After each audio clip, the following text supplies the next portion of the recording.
इसमें भी किया। और ये 2000 निर्माणाधीन है इस समय अन्नपूर्णा भवन।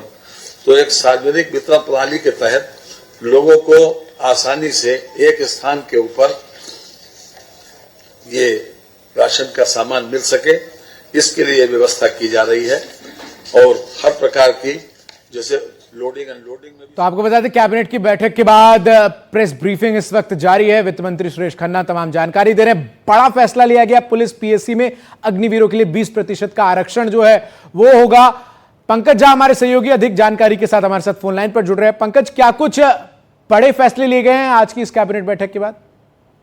देखिए, कल ही इस बात के अंदाजा हो गया था और एनडीटीवी ने इस बात को बताया था कि कैसे आज कैबिनेट की बैठक में ये बड़ा फैसला हो सकता है। बड़ा फैसला इस लिहाज से कि अगर आप देखें तो उड़ीसा और हरियाणा जैसे राज्यों में जो अग्निवीर से रिटायर हो चुके लोग हैं, जो फौज से आते हैं, उनको वहां की पुलिस फोर्स में भर्ती में 10% रिजर्वेशन की बात कही गई है। बीएसएफ और सीआरपीएफ में भी पहले से 10% आरक्षण की ही बात है।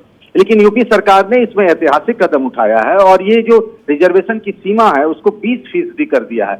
यानी यूपी पुलिस और साथ ही पीएसी की जो फोर्स है यूपी में, उसमें जो पूर्व अग्निवीर हैं उनको नौकरी में भर्ती में 20% आरक्षण मिलेगा। इस बात की घोषणा अब से कुछ देर पहले वित्त मंत्री सुरेश खन्ना ने की है। जी बिल्कुल। इसके अलावा भी और कोई जानकारी इस बैठक में, और कोई बड़े फैसले जो लिए गए हो? देखिए, इसके अलावा भी 2-3 बड़े फैसले हुए। जैसा अभी आपने सुना कि अन्नपूर्णा भवन जो बनाए जा रहे हैं यूपी के अलग अलग जिलों में, जहां एक इंटीग्रेटेड जो राशन व्यवस्था में जो अनाज मिलता है गरीबों को, उसके लिए एक भवन बनाने की जो बात हो रही है उसके बारे में फैसला। बल्कि सबसे बड़ा फैसला अगर आज हुआ है तो ये फैसला है कि जो अग्निवीर हैं पूर्व जो रिटायर हो चुके हैं, उनको यूपी पुलिस और पीएससी में 20% आरक्षण मिलेगा भर्ती में। बिल्कुल। और पंकज, अपने आप में काफी अहम इसलिए भी हो जाता है क्योंकि इस अग्निवीर योजना के बाद सबसे बड़ा सवाल यही था कि इतनी बड़ी संख्या में जो अग्निवीर निकलेंगे उनको क्या होगा। खुद गृह मंत्री ने आश्वस्त किया था कि अलग अलग राज्यों में जो है वो प्राथमिकताएं मिलेंगी और उसके बाद अब जो अधिकतम सीमा है वो उत्तर प्रदेश में अब तक नजर आ रही है। जी हाँ, बिल्कुल। और देखिए कि 2022 में ये योजना शुरू हुई, 4 साल के बाद लोग रिटायर हो जाएंगे पहली खेप जो है उसकी।